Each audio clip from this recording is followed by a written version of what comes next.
Hi there, knife people. Hello, lady and gentlemen.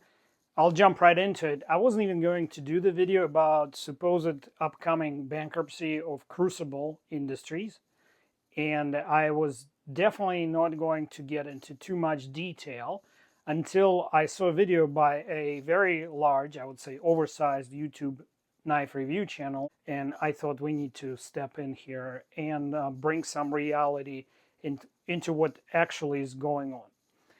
To that effect, I am going to let you watch this 3-minute video from the local news TV station that covers this exact topic, so you can get straight facts straight from the people who are part of this whole situation. Here you go. Good evening, I'm Matt Mulcahy. You're watching NBC3 News 11. Tonight, a former worker at Crucible Steel says he knew when he left the plant that it was doomed. The company is now warning its workforce that it's in serious financial trouble and seeking a buyer urgently. The company says it will seek Chapter 11 bankruptcy protection. If that doesn't work out and it can't find a new buyer, it plans to close in March. And there could be layoffs even before then. Our Dale Ostrander is live tonight outside the plant in the Salve area. Dale? Yeah, Matt, when we reached out to the United Steelworkers Union, they put us in contact with a 28-year worker here at the Crucible Industries in the name of Rodney Sharp. And Rodney said the hardest thing for him to ever do was to leave working here. But he said he saw the company's shortcomings and wanted to do what was best for his family. The steel plant, now known as Crucible Industries, has had its roots in central New York since 1870, when it was known as Sweet Iron Works. For workers like Rodney Sharp, who drove from Weedsport to Geddes for 28 straight years, working there was a job filled with pride. When Crucible first started, it made me proud of what I did. Made me proud to go to work every day, to know that I made steel for airplanes, knives. Now the plant is starting the process of bankruptcy. This won't be the first time the company has filed Chapter 11. It did that back in 2009 and has dealt with strikes and layoffs over the years. Sharp left Crucible in August this year because of the same reasons he was given in 2009 about the company going under. There were similarities. They stopped, fixing equipment. The money started drying up. They couldn't afford to pay their bills. Because when I had a repair that needed to be done, we don't have the money to do it. That's what you hear. So.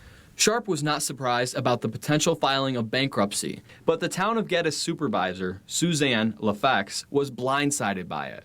Her secretary told me that she only saw the letter on Monday and was not ready to comment on it. Sharp hopes that Crucible can find the right owners because even though he does not work there anymore, he believes in what the factory can do. We went from over almost 1,500 employees down to 144 employees and putting out almost the same amount of steel as we did back in 2009. You got to give it to the guys that actually worked there and for less money. They were working for less money.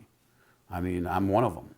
And we still had pride in our work. We still did what needed to be done to get it done. Now, if restructuring isn't possible and they can't find a buyer as well, this massive steel plant right next to the state fairgrounds would be closing in March next year. Reporting live in Geddes, I'm Dale Ostrander. It's got such a long-running history in this community. We certainly are rooting for it to be able to stick around for another generation of good jobs, Dale. Thank you. We're going to follow this closely over the next few months. All right, I would like to unpack what you just saw. In this video, I will cover what is Crucible, who owns Crucible, what is Chapter 11 bankruptcy, and is there a chance that the company will survive this chapter in its history? Should you buy some knives now? Which knives should you buy and which ones you should probably just not worry about? So what is Crucible Industries? Let's start with the fact that this is a union shop and it's a United Steelworkers Union. As you just heard, they went from 1,500 employees down to 144, and that is already something that happened. So 1,300 plus people lost their jobs in 2009. All right, who owns Crucible Industries right now? A private investment firm called JP Industries of Cleveland, Ohio. They have nothing to do with JP Morgan. JP refers to the initials of the founder of that group, His name is Jim Phillips. I have no idea how to contact this gentleman to ask him any of these questions, and I would probably not get any answers anyway. Currently, that's who manages Crucible. Chapter 11 bankruptcies are not that hard to understand. A company goes to court and says, I can no longer pay my creditors. I would like to file a get better plan. The moment they are in the court declaring this to a judge, the clock stops for their creditors. These creditors can no longer demand repayments, send them emails, letters, call them on the phone, knock on their doors, or try to seize their property. All they can do is wait for the plan to be filed and then petition it in court. Anyone or any company that files for Chapter 11 has a 4-month period in which they are required to submit a get better plan or restructuring plan to the court.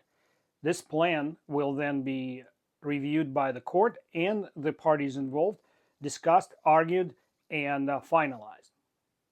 That time period is important and is actually the reason why I'm erring on the side of realism or even pessimism for the fate of the company. 4 months from now is March, which is, as you heard in the video, companies said they'll shutter. So it sounds to me that JP Investments just basically stopped the clock on their creditors to salvage what they can from their investment, maybe try to sell quickly to another company and get the heck out of Dodge.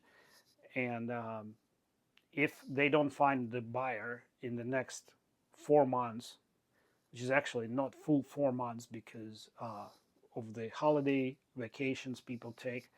So if they don't sell it in the next 4 months, they're not likely to sell it at all. They'll probably go into Chapter 7 and auction off the company and then pay creditors their share of proceeds. So there's absolutely no reason to celebrate a potential recovery here until we hear otherwise, until we know that there is a buyer. And we may not know that for a while.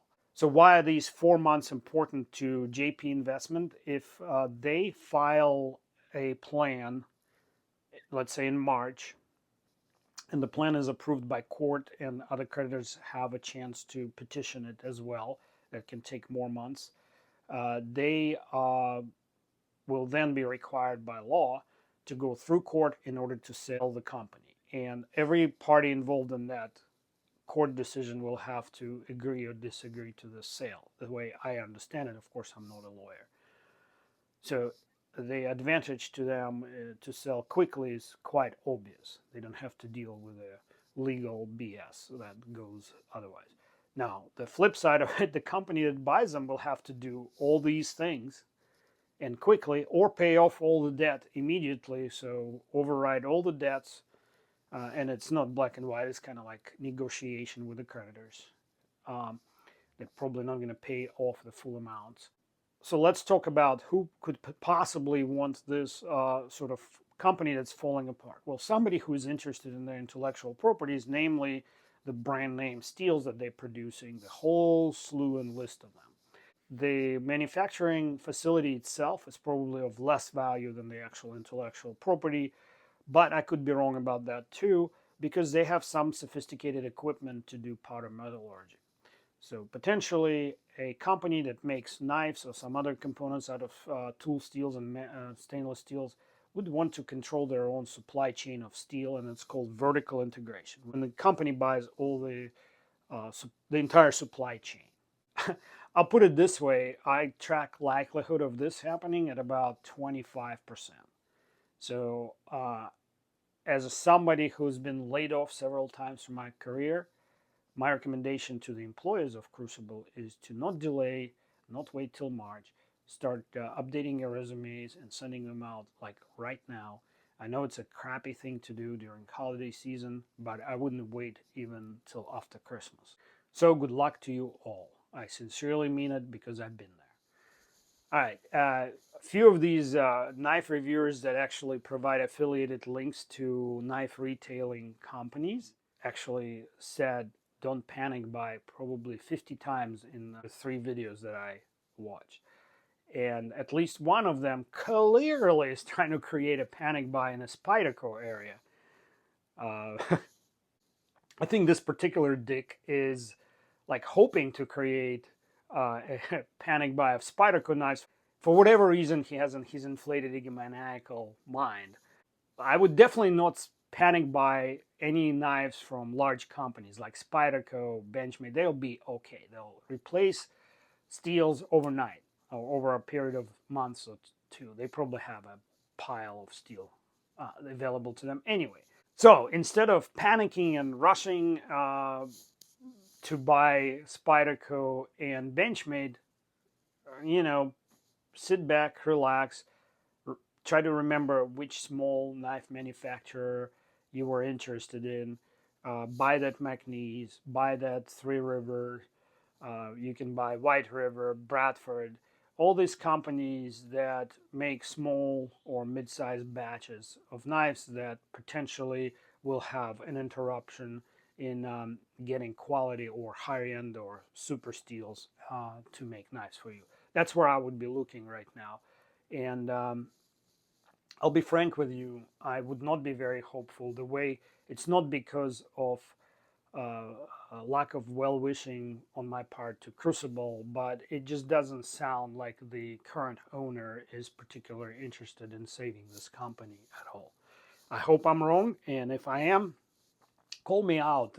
Find this video 3-4 months from now and let me know how wrong I was. Sorry.